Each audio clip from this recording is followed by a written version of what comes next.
Hello बच्चों, आप लोग ठीक होंगे। आज का जो टॉपिक हम डिस्कस करेंगे वो वेक्टर है बच्चों। ठीक है, हमने पहले भी बताया था जो फिजिकल क्वांटिटी होती है उनको हमने तीन तरह क्लासीफाई किया था। पहले आप लोगों को फर्स्ट लेक्चर में डिस्कस किया था हमने बच्चों। तीन वेक्टर तीन क्वांटिटी बताई थी हमने फिजिकल। एक तो हमने लिखा था स्केलर्स, एक तो बच्चों स्केलर्स लिखा था फर्स्ट हमने। सेकंड हमने वहां पे वेक्टर को डिफाइन किया था और एक और भी क्वांटिटी डिस्कस किया था, याद होगा आपको, टेंसर।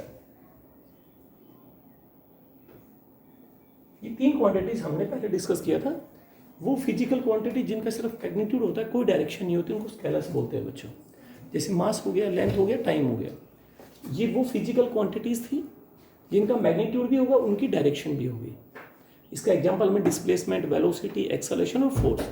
और बच्चों ये टेंसर वो क्वांटिटीज होती हैं जिनकी वैल्यूज डायरेक्शन चेंज करने से इनका मैग्नीट्यूड चेंज हो जाता है। टेंसर जैसे मोमेंट ऑफ इनर्शिया मैंने आपको बताया था, ये टेंसर क्वांटिटी है। क्या बच्चों? मोमेंट ऑफ इनर्शिया, या रोटेशनल मैकेनिक्स में पढ़ेंगे आप ना, रोटेशनल मोशन में पढ़ेंगे बच्चों। तो आज का जो हमारा टॉपिक है 10 लेक्चर के आसपास लगेंगे वेक्टर में। आपको बहुत अच्छे से सीखना है और रोज का जो मैं काम करूंगा बच्चों, वेक्टर से रेगुलर आप लोग काम करेंगे। वेक्टर का मतलब क्या होता है? वो फिजिकल क्वांटिटीज जिनका मैग्नीट्यूड भी होता है और डायरेक्शन भी होता है। मतलब कोई भी क्वांटिटी वेक्टर है तो बच्चों जो भी क्वांटिटी वेक्टर है आप उसके ऊपर ना एक साइन लगाएंगे, एक एरो रिप्रेजेंट करेंगे। जैसे ये मैंने एरो लगा दिया, मतलब this is the notation of a vector. हम कैसे बताएंगे कि भाई ये क्वांटिटी वेक्टर है? हम कैसे बता पाएंगे? मैं बोल दूं बच्चों ए एक वेक्टर क्वांटिटी है, तो आपको ए के ऊपर एक एरो लगाना है, तो आप इसको रीड कर सकते हैं ए वेक्टर। मैंने बोला बच्चों सी वेक्टर है, तो आपको हम कैसे लिखेंगे उस वेक्टर को? हम सी के ऊपर एक वेक्टर लगा देंगे। It means you pronunciate it C vector, मतलब वेक्टर। बट ये जो एरो हमने लगाया ए और सी के ऊपर, ये रिप्रेजेंट कर रहा है कि ये जो क्वांटिटी है जो ए लेटर से आपने रिप्रेजेंट किया, इसका मैग्नीट्यूड भी है और इसका डायरेक्शन भी है। मतलब वेक्टर का नोटेशन जहां भी आएगा ना, आप उसके ऊपर एरो लगाएंगे। ठीक है। एक और बात बच्चों, ये जो एरो आप लगाते हैं इसका जो लेंथ होता है ये लेंथ, ये तो बच्चों इसका लेंथ हो गया। और जो हमने आगे एरो लगाया, देखो ये तो हो गया इसका लेंथ। ये क्या हुआ बच्चों? Length of arrow head. Arrow head का लेंथ ये हो गया ना, और ये इसका डायरेक्शन को सिंबल है। तो ये जो एरो हेड की लेंथ है ये उस क्वांटिटी के मैग्नीट्यूड को रिप्रेजेंट करेगा। किसको रिप्रेजेंट करेगा? मैग्नीट्यूड को। और जो ये एरो लगाया है ये उस क्वांटिटी की डायरेक्शन को रिप्रेजेंट करेगा। राइट? मतलब वेक्टर हमने बोल दिया कि बच्चों आप यू ऑल नो कि वो क्वांटिटीज वेक्टर होती हैं, हम उनको वेक्टर बोलते हैं जिनका मैग्नीट्यूड और डायरेक्शन दोनों होती हैं। तो हम कैसे बताएंगे कि ये वेक्टर है? हम जो भी वेक्टर क्वांटिटी है उसके ऊपर एक एरो मार्क कर देंगे, तो हम उसको प्रोनाउंसिएट करेंगे ए वेक्टर। सी के ऊपर लगा दिया सी वेक्टर। जैसे हमने वेलोसिटी है, वेलोसिटी के ऊपर वेक्टर लगा दिया, इट मींस भाई वेलोसिटी का मैग्नीट्यूड भी है और डायरेक्शन भी है। मैं आपसे बोल दूं कोई बॉडी 5 मीटर पर सेकंड से ऐसे जा रही है, इट मींस ये तो 5 मीटर पर सेकंड को रिप्रेजेंट करेगा, और ये जो एरो है ये उसकी डायरेक्शन को रिप्रेजेंट करेगा। अगर उसका मैग्नीट्यूड और ज्यादा है तो और हमने क्या देखो मैग्नीट्यूड को बढ़ा दिया, बट डायरेक्शन तो वही है ना। अब जैसे यही है, अब एक वेक्टर है ऐसे, एक है, देखो मैग्नीट्यूड तो दोनों का बराबर है, बट हमने तो डायरेक्शन को चेंज कर दिया ना। अगर ये पॉजिटिव डायरेक्शन हो, जैसे मान लो ये ए वेक्टर है, तो बच्चों ये तो माइनस ए वेक्टर हो गया अगर मैग्नीट्यूड बराबर है तो मैं कहता हूं वेक्टर का मतलब ये होता है किसी भी क्वांटिटी का मैग्नीट्यूड तो होगा ही होगा, उसका डायरेक्शन भी होना चाहिए। तो वेक्टर का जो सिंपल नोटेशन है, किसी भी क्वांटिटी को वेक्टर बताना है तो आपको उस क्वांटिटी के ऊपर एरो लगाना है। अब जो एरो है इसका बच्चों जो लेंथ है, जो वेक्टर की लेंथ है, it represent the magnitude of that quantity and the arrow represent direction. तो किसी भी क्वांटिटी का वेक्टर का मतलब उसके ऊपर आपको एरो मार्क करना है। जब आप उसको रिप्रेजेंट करेंगे ए वेक्टर, जैसे सी वेक्टर है तो आप लिखेंगे सी के ऊपर क्या लगाएंगे? एरो। तो वेक्टर का मतलब क्लियर हो गया, वो क्वांटिटी जिनका मैग्नीट्यूड और डायरेक्शन दोनों होती है। उनको हम क्या बोलेंगे बच्चों, वेक्टर्स। ठीक है, और स्केलर्स जिनका सिर्फ मैग्नीट्यूड होता है, डायरेक्शन नहीं होती। अब बच्चों वेक्टर्स को हम दो तरीके से क्लासिफाई करते हैं। ठीक है, हम वेक्टर को दो तरीके से क्लासिफाई करते हैं बच्चों। एक तो होता है बच्चों हमारे पास एक्सियल वेक्टर। क्या बताया मैंने, एक्सियल वेक्टर्स। एक होते हैं बच्चों पोलर वेक्टर्स। ये क्या होते हैं, पोलर वेक्टर्स। बट देखो एक्सियल मतलब वो वेक्टर जो एक एक्सिस के about, axial, axial line means X axis या Y axis, equatorial line Y axis perpendicular. Axial मतलब ये वो वेक्टर होते हैं जो एक एक्सिस के अबाउट रोटेशनल इफेक्ट को शो करते हैं। ये वो वेक्टर जो एक एक्सिस के अबाउट रोटेशनल इफेक्ट शो करते हैं। मतलब जैसे मैं आपसे बोलूं बच्चों ये एक एक्सिस है, ठीक है, ये और एक बॉडी ना या तो ऐसे रिवॉल्व करेगी इसके अराउंड, या मैंने बोला बच्चों वो बॉडी ऐसे घूम रही है, देखें इस वे में घूम रही है, तो this direction is clockwise and this is anti clockwise. और ये जो लाइन है ये किसको रिप्रेजेंट कर रही है, एक्सिस ऑफ रोटेशन।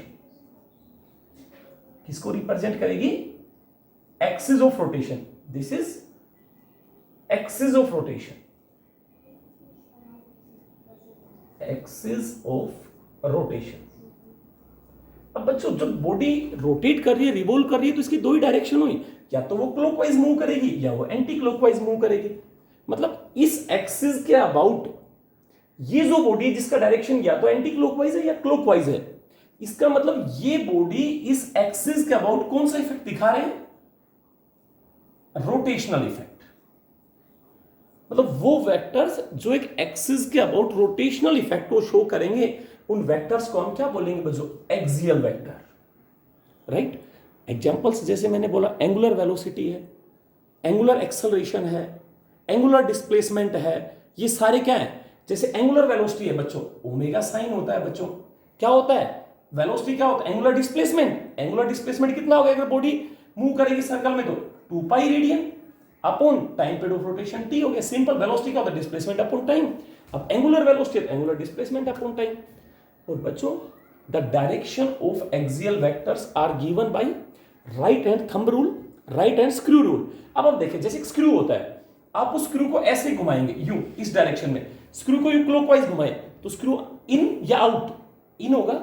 अगर कोई वेक्टर ऐसे घूम रहा है, देखो क्लॉकवाइज ऐसे घुमाएंगे आप, पेज को देखा आप, यूं घुमा रहे हैं आप यूं, तो वो अंदर गया। इट मींस वेक्टर की direction normal to plane and inward. अगर आप उसको ऐसे रोटेट करते, देखो यूं रोटेट करेंगे तो normal to plane and inward हो गया। अगर वो ऐसे रोटेट करेगा दिस डायरेक्शन एंटी क्लॉकवाइज, तो बच्चों वेक्टर की डायरेक्शन क्या, normal to plane and outward. तो the direction of axial vector are given by right hand thumb rule. अगर वो ऐसे घूम रहा है तो ऊपर की तरफ, अगर वो ऐसे घूमेगा बच्चों तो नीचे की तरफ। बट जिस प्लेन में वो घूम रहा है उससे क्या होगा, परपेंडिकुलर होगा, या तो इनवर्ड और या आउटवर्ड। जब भी बच्चों इनवर्ड आता है प्लेन से, तो आप उसको क्रॉस मार्क से रिप्रेजेंट करेंगे। हमेशा याद रखेंगे, जब भी नॉर्मल टू प्लेन और इनवर्ड है तो अब आप देखेंगे, इसमें देखेंगे जैसे हम यूं कहते हैं यूं घूम रहे हैं, तो normal to plane and inward, तो हम इसको क्रॉस मार्क से रिप्रेजेंट करेंगे, inward and normal to plane. अगर बच्चों ऐसे घूम रहा है, देखें तो मेरा थंब बाहर आ रहा है, इसका मतलब normal to plane and outward, तो हम उसको डॉट से रिप्रेजेंट करेंगे। जहां पे क्रॉस लगा दिया मतलब नॉर्मल टू प्लेन और इनवर्ड, डॉट लगा दिया normal to plane and outward. This is about axial vectors. Clear, वो वेक्टर्स जो रोटेशनल इफेक्ट को शो करेंगे एक्सिस के about. Examples angular velocity, angular acceleration, torque हो गया बच्चों, एंगुलर मोमेंटम हो गया, टॉर्क हो गया, एंगुलर मोमेंटम हो गया बच्चों, एंगुलर मोमेंटम। मतलब आप एक बात याद रखें, रोटेशनल इफेक्ट जो भी वेक्टर शो करते हैं वो एक एक्सिस के अबाउट ही तो करेंगे, दे आर एक्सियल वेक्टर। अब सेकंड मैंने बोला बच्चों पोलर वेक्टर्स। बच्चों वो वेक्टर्स जिनका स्टार्टिंग पॉइंट ऑफ एप्लीकेशन होता है, क्या होता है, स्टार्टिंग पॉइंट ऑफ एप्लीकेशन। जिनका स्टार्टिंग पॉइंट ऑफ एप्लीकेशन होता है और उसी पॉइंट के अबाउट वो क्या करेंगे, कंटिन्यू मूव करेंगे। जैसे हमारा फोर्स हो गया, वेलोसिटी हो गया, एक्सेलरेशन हो गया, वो वेक्टर्स मैंने बोला व्हाट आर पोलर वेक्टर्स, वो vector which have a starting point और point of application and act along the direction of body. और किसके अलोंग लगेंगे, act along the direction of body. जिनका स्टार्टिंग पॉइंट है या जिनका हम बोलते हैं स्टार्टिंग पॉइंट ऑफ एप्लीकेशन है, या वो वेक्टर जो बॉडी की मोशन के साथ लगेंगे। जैसे हमारा फोर्स हो गया, किसी बॉडी पर हमने ऐसे फोर्स लगाया, आप देखें तो मोशन भी इधर है और ये वेक्टर भी इधर ही काम कर रहा है। इट मींस वो वेक्टर्स जिनका स्टार्टिंग पॉइंट ऑफ एप्लीकेशन हो, या वो वेक्टर्स अगर बॉडी का मोशन ऐसे है तो इट मींस ये फोर्स भी कंटिन्यू इसी डायरेक्शन लगा, तभी तो बॉडी ऐसे मूव करेगी। तो मतलब पोलर वेक्टर्स वो हैं जो वेक्टर्स किसके अलोंग है, along the direction of body, या जिनका स्टार्टिंग पॉइंट ऑफ एप्लीकेशन होता है, उनको क्या बोलते हैं बच्चों, पोलर वेक्टर्स। अब हम और वेक्टर की जो टाइप्स हैं वो डिस्कस करते हैं बच्चों। फर्स्ट बच्चों में जो डिस्कस कर रहा हूं, वेक्टर में नोटेशन हमने बता दिया, जो भी वेक्टर है उसके ऊपर आप एरो लगाएंगे। एरो का जो लेंथ होता है वो उसका मैग्नीट्यूड होता है, और जो एरो की डायरेक्शन है, एरो का जो, जैसे ये एरो है, ये डायरेक्शन है और ये इसका मैग्नीट्यूड है। सबसे पहले मैं आपको बोल देता हूं कि बच्चों एक ए वेक्टर है, तो ए वेक्टर पे कैसे लिखेंगे आप बताएं। ए के ऊपर वेक्टर लगा दो, और एक बी वेक्टर है, ये लीजिए बच्चों बी वेक्टर है। अब मैंने कहा दोनों बराबर है बच्चों, मैंने बोला ये दोनों बराबर है, तो मैंने दोनों को इक्वेट कर दिया। इसका मीनिंग क्या हुआ, इसका मतलब हुआ कि ए वेक्टर और बी वेक्टर बराबर। इसका मीनिंग ये हुआ कि दोनों का जो मैग्नीट्यूड है, मतलब जो लेंथ है दोनों का वो सेम हुआ। मान लो ए वेक्टर 5 मीटर है का मैग्नीट्यूड, तो बी वेक्टर का मैग्नीट्यूड भी कितना होना चाहिए, 5 मीटर होना चाहिए। मतलब हम दो वेक्टर को इक्वल कब बोल सकते हैं, बताना क्या चाह रहा हूं कि भी दो वेक्टर बराबर कब होंगे। पहली कंडीशन, दोनों का जो मैग्नीट्यूड है, क्या बोला बच्चों, बच्चों मैग्नीट्यूड का न्यूमेरिकल वैल्यू, उनका मैग्नीट्यूड सेम होना चाहिए।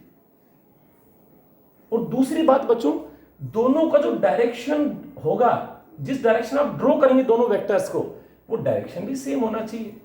तो हम बोल सकते हैं A vector is equal to B vector. मतलब ए वेक्टर ऐसे है, देखो आप लोग, ये ए वेक्टर है और ये बी वेक्टर है। तो आप देखेंगे ध्यान से, दोनों का एरो हेड का लेंथ बराबर है और डायरेक्शन भी सेम है। तो I can write A vector is equal to B vector.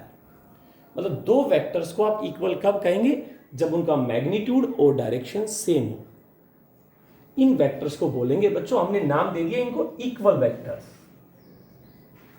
What are equal vectors, अब आप डिफाइन कर सकते हैं। वो दो वेक्टर्स को आप इक्वल वेक्टर बोलेंगे जिनका मैग्नीट्यूड भी बराबर हो and drawn in same direction. अब एक, अगर मैं इसको ऐसे लिखूं बच्चों, A vector is equal to minus of B vector, इसका मतलब क्या हुआ बच्चों, देखो इसका मतलब ये हुआ ए और बी का मैग्नीट्यूड तो बराबर है, बट ए है वो माइनस ऑफ बी, या बी है वो माइनस ऑफ ए है। हम इसको ऐसे भी लिख सकते हैं, B vector is equal to minus of A vector. इसका मतलब बच्चों दोनों वेक्टर बराबर तो हैं, बट एक प्लस है और एक माइनस है। इट मींस उनका डायरेक्शन अपोजिट है। जैसे मैं इन्हीं वेक्टर्स को ऐसे रिप्रेजेंट करूं, ये लीजिए, इस एरो को यहां से हटा दो बच्चों और इसको इधर लगा दिया हमने, तो देखो ए और बी बराबर है, मैग्नीट्यूड तो दोनों का बराबर है अभी भी, बट डायरेक्शन तो चेंज हो गई ना। तो इसका मतलब जो बी वेक्टर है, अगर लेफ्ट टू राइट पॉजिटिव लेते हैं तो राइट टू लेफ्ट नेगेटिव हो गया, तो इसका मतलब ये हुआ बी वेक्टर जो है वो माइनस ऑफ ए वेक्टर हुआ। कंक्लूजन क्या निकाला आप लोगों ने, दोनों का मैग्नीट्यूड बराबर है बट डायरेक्शन तो अपोजिट है ना। अगर बच्चों दो वेक्टर्स का मैग्नीट्यूड सेम हो but drawn in opposite direction, तो उन वेक्टर्स को आप लोग बोलेंगे बच्चों नेगेटिव वेक्टर। क्या बोलेंगे, अब आपको दो लाइन बिल्कुल क्लियर होनी चाहिए। इक्वल कब बोलेंगे, जब दोनों का मैग्नीट्यूड सेम हो और डायरेक्शन भी सेम हो। Either in both are in positive X direction, positive Y, positive Z, direction same, magnitude same. But direction opposite, magnitude same, तो उन वेक्टर्स को क्या बोलेंगे बच्चों? Negative vectors. क्लियर? तीसरा स्टेप आता है, इक्वल क्लियर हो गया, नेगेटिव क्लियर हो गया। अब मैं आपको बोलता हूं बच्चों, एक होता है modulus of a vector, collinear vectors, unit vectors, ये टाइप है। These are the basic definitions that are used in vector. ये बेसिक डेफिनेशंस है जो हम वेक्टर को डिस्कस करने से पहले पढ़ाएंगे आपको। मैंने आपको बोला बच्चों, एक होता है यूनिट वेक्टर। बच्चों क्या लिखा मैंने? बच्चों मोस्ट इंपॉर्टेंट है, हर न्यूमेरिकल में यूज होगा आगे। यूनिट का मतलब जिसका मैग्नीट्यूड 1 हो। यूनिट का मतलब क्या हुआ बच्चों? जिसका जो मैग्नीट्यूड है वो 1 के बराबर हो, जिसका मैग्नीट्यूड 1 हो।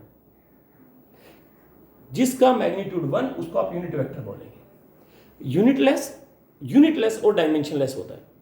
कोई यूनिट नहीं है, कोई डायमेंशन नहीं है यूनिट वेक्टर का, and its magnitude is equal to 1। Clear? जैसे मैं आपको बताऊं बच्चों, जैसे हमने ये प्लेन कंसीडर किया, यूनिट वेक्टर का मतलब जिसका मैग्नीट्यूड 1 हो। जैसे मैं आपको बताता हूं, जैसे मैं आपसे बोलता हूं बच्चों ए एक वेक्टर है, तो मैं आपको बोल दूं इसका यूनिट वेक्टर फाइंड आउट करो। आप पहले find out unit vector of A. क्या लिखा मैंने? आप ए का यूनिट वेक्टर फाइंड आउट करो। तो आपको निकालना क्या है? ए का यूनिट वेक्टर का मतलब ए कैप। बच्चों इसका सिंबल होता है, जैसे मैं कह दूं बी यूनिट वेक्टर लिखो तो आप उसको लिखेंगे बी कैप, इसका प्रोनाउंसिएट हो बी कैप। मैं कहूं सी यूनिट वेक्टर है तो इसको प्रोनाउंसिएट करेंगे सी कैप। तो मैं आपको बोलता हूं बच्चों ए जो है, ए वेक्टर का यूनिट वेक्टर निकालिए। तो बच्चों इसका डेफिनेशन क्या होता है? जिसका मैग्नीट्यूड 1 हो। कोई, अब मैंने बोला इसका क्या निकालो? यूनिट वेक्टर निकालिए आप। तो बच्चों जिस वेक्टर का आपको यूनिट वेक्टर निकालना है वो किसके बराबर होता है? जैसे ए वेक्टर का यूनिट वेक्टर, तो आपको क्या निकालना है बच्चों? A cap. जिसका यूनिट वेक्टर आप लोग निकालें उस वेक्टर को उसी के मैग्नीट्यूड से डिवाइड कर दो। क्या बोला मैंने? जिस बी, जैसे मैं आपको बोलूं बच्चों बी वेक्टर का यूनिट वेक्टर निकालो, तो बी वेक्टर का निकालना है तो बी वेक्टर लिखो और उसी के मैग्नीट्यूड से उसको डिवाइड कर दो। अब आपके दिमाग में क्या है कि सर ने तो मैग्नीट्यूड तो बताया ही नहीं। अब मैग्नीट्यूड बताऊंगा ना मैं आपको। जैसे मैं आपको बोलता हूं कि बी वेक्टर है ना, वो बच्चों 2i cap plus 3j cap है। अब बच्चों i कैप j कैप नहीं पता हमें ना, इनको बोलते यूनिट वेक्टर। अगर कोई वेक्टर x डायरेक्शन में ड्रॉ किया, मान लो मैं बोलूं बॉडी का डिस्प्लेसमेंट 2 मीटर है इन x डायरेक्शन, तो हम उसको कैसे रिप्रेजेंट करेंगे? 2i cap. मतलब i कैप का मतलब i कैप एक यूनिट वेक्टर है। जैसे मैंने एक प्लेन बनाया ना, देखो आप लोग, कोई बॉडी x में है, फोर्स मान लीजिए 10 न्यूटन, तो हम उसको लिखेंगे ये x, ये y, ये z। मैंने कहा 10 न्यूटन फोर्स x में लग रहा है क्योंकि वेक्टर में तो डायरेक्शन तो होगा, तो हम लिखेंगे x में जो भी चीज लगेगी वेक्टर, हम उसको उसके साथ क्या लगाएंगे? i cap. इसका i कैप लगाते हैं उसका मतलब हो गया वो चीज x में काम कर रही है। अगर कोई चीज y में काम कर रही है वेक्टर क्वांटिटी, तो हम उसके आगे j कैप रिप्रेजेंट करेंगे। और अगर कोई चीज z में काम करे तो हम उसको k कैप से रिप्रेजेंट करेंगे। बच्चों इनको i कैप, j कैप और k कैप क्या होते हैं? i cap, j cap and k cap, इनको बोलते हैं यूनिट वेक्टर्स। क्या बोलते हैं? Unit vectors. ऑर्थोगोनल वेक्टर भी बोलते हैं बच्चों। देखो ये इनके बीच का एंगल 90 है, x और y में एंगल 90 है, y और z में एंगल 90 और z और x में 90। इनको ऑर्थोगोनल वेक्टर भी बोलते हैं। जिन वेक्टर्स के बीच का जो एंगल है वो 90 डिग्री है। आप देख लो 90 है, ये भी बच्चों 90 है और ये भी क्या है? 90 है। इनको ऑर्थोगोनल वेक्टर भी बोलते हैं। तो हमारी बात चल रही है यूनिट वेक्टर पे। अगर कोई वेक्टर x में तो उसके आगे आप i कैप लगाएंगे, अगर कोई वेक्टर j में है तो y में है तो j कैप लगाएंगे। और एक वेक्टर ऐसा है, मैंने बोला 10 न्यूटन लग रहा है फोर्स x में, 5 न्यूटन लग रहा है उसका फोर्स y में, तो हम उसको फोर्स कैसे लिखेंगे? F is equal to 10i cap plus 5 j newton. इसका मतलब देखो I का मतलब क्या हुआ कि 10 न्यूटन x में काम कर रहा है, 5 न्यूटन y में काम कर रहा है।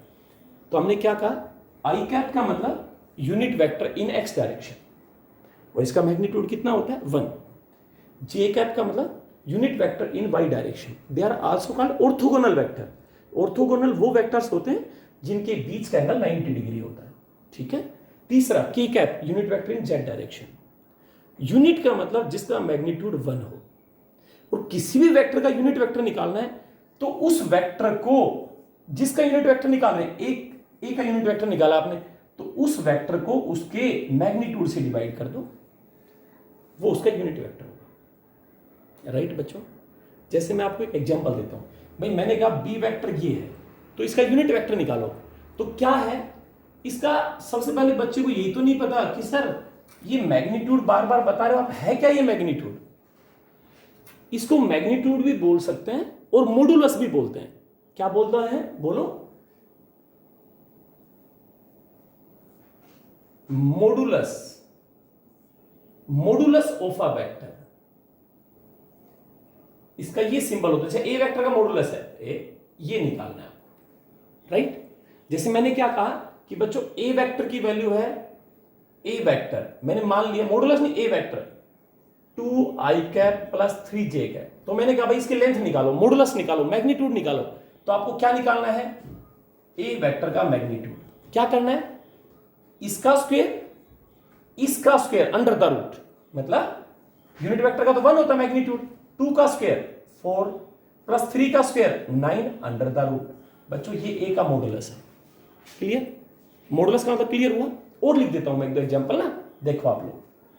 मैं आपको ये बोलता हूं बच्चों, इफ ए वेक्टर है, इसको मैंने कहा 2i cap minus 2j cap plus k cap. मैंने कहा भाई इसका यूनिट वेक्टर निकालो। तो यूनिट वेक्टर तो तब निकाले ना बच्चा, क्योंकि यूनिट वेक्टर क्या होता है भाई, उस वेक्टर को उसके मैग्नीट्यूड से डिवाइड करना है, मॉडुलस से डिवाइड करना है। अब ये मॉडुलस नहीं आता ना बच्चे को, मॉडुलस कैसे निकालेंगे बताओ, क्या बताया, i कंपोनेंट का स्क्वायर 2 का स्क्वायर 4, j कंपोनेंट का स्क्वायर माइनस का स्क्वायर ही प्लस होगा तो प्लस 4, k का, अब k का देखो मल्टीप्लीकेशन फैक्टर 1 हो गया तो प्लस 1 का स्क्वायर तो 1 ही रहेगा ना। तो कितना आ गया √9, तो 3 आया कि नहीं आया बच्चों। मैग्नीट्यूड क्लियर हो गया। अब तो अब यूनिट वेक्टर निकालना है, तो ए वेक्टर, अब देखो ए वेक्टर की वैल्यू तो है आपके पास, कितना है बोलो, 2i cap minus 2j cap plus k upon उसका मैग्नीट्यूड, मैग्नीट्यूड कितना है 3 है, तो ये बच्चों a कैप आ गया, राइट ना। क्लियर, इसको अलग अलग भी लिख सकते हैं आप लोग चाहे तो, a cap is equal to 2/3 i cap minus 2/3 j cap plus 1/3 k cap. अगर कोई वेक्टर x में है तो उसके आगे i कैप लगाएंगे, यूनिट वेक्टर। अगर कोई वेक्टर j में है तो उसके आगे j कैप लगाएंगे। अगर कोई वेक्टर z में है तो k कैप लगाएंगे। जैसे मैं और एक एग्जांपल दे देता हूं, आपको क्लियर होना चाहिए बच्चों। मैंने कहा बच्चों a vector is equal to, general बात करते हैं, ax i कैप, मतलब a वेक्टर है, उसका x में कंपोनेंट है ax, ये लीजिए, प्लस उसका कुछ कंपोनेंट y में भी है, तो y डायरेक्शन में लिख दिया ay कंपोनेंट है उसका, और कुछ कंपोनेंट z में भी है, तो प्लस मैंने क्या लिखा az k कैप। अब आप बताइए, i का मतलब a की कुछ वैल्यू x में है, j का मतलब a की कुछ वैल्यू y में भी है, और a की कुछ वैल्यू z में भी है। जैसे मैं एक फोर्स लिख दूं इसकी जगह, force 2i cap plus 3j cap plus k cap Newton. इसका मतलब कोई बॉडी पे फोर्स है, वो x में 2 न्यूटन काम कर रहा है, y में 3 न्यूटन काम कर रहा है, z में 1 न्यूटन काम कर रहा है। तो इसका मैग्नीट्यूड कैसे निकालेंगे बताओ, a वेक्टर का मैग्नीट्यूड आ गया कैसे, इसका स्क्वायर प्लस j कंपोनेंट का स्क्वायर प्लस z कंपोनेंट का स्क्वायर और अंडर द रूट। बच्चों क्लियर ना, बिल्कुल। अब बच्चों a कैप तो निकाल सकते हो ना, a कैप क्या बताया था, वेक्टर को उसके मैग्नीट्यूड से डिवाइड करो। तो मेरे बच्चों वेक्टर लिखो आप लोग, a कैप कितना हो गया, a vector divided by its magnitude. अब ए वेक्टर तो आपके पास है ना, कहाँ पे है, ए एक्स लिख दीजिए as it is, A X I cap plus A Y J cap plus A Z K cap. अब मैग्नीट्यूड का मतलब क्या बताया था, इस आई के कंपोनेंट का स्क्वायर, जे के कंपोनेंट का स्क्वायर, के कंपोनेंट का स्क्वायर अंडर द रूट। तो हम इसको कैसे लिखें, ए x square plus A Y square plus A Z square. Clear. अब मैग्नीट्यूड निकालना आ गया ना, यूनिट वेक्टर आ गया और मैग्नीट्यूड आ गया, तो आप इसका मैग्नीट्यूड निकाल सकते हो। एफ का मैग्नीट्यूड बताओ कितना होगा अपने आप, आई कंपोनेंट का स्क्वायर 4, जे कंपोनेंट का स्क्वायर 9, इसका 1, तो कितना आ गया बच्चों, √14 आ गया। तो हम इसका यूनिट वेक्टर कैसे निकालेंगे, इस वेक्टर को इससे डिवाइड कर दें। This is about unit vector. इनको ऑर्थोगोनल वेक्टर भी बोलते हैं, जिनके बीच का एंगल 90 डिग्री हो उनको ऑर्थोगोनल वेक्टर भी बोलते हैं। यूनिट वेक्टर वो होता है बच्चों जिसका मैग्नीट्यूड 1 के बराबर होता है, यूनिटलेस और डायमेंशनलेस होता है। इक्वल वेक्टर्स उनको बोलते हैं जिनका मैग्नीट्यूड और डायरेक्शन दोनों बराबर होती हैं। नेगेटिव उनको बोलते हैं जिनका मैग्नीट्यूड बराबर होता है बट डायरेक्शन अपोजिट होती है। क्लियर बच्चों। नेक्स्ट लेक्चर में हम और डिस्कस करेंगे आपके सामने।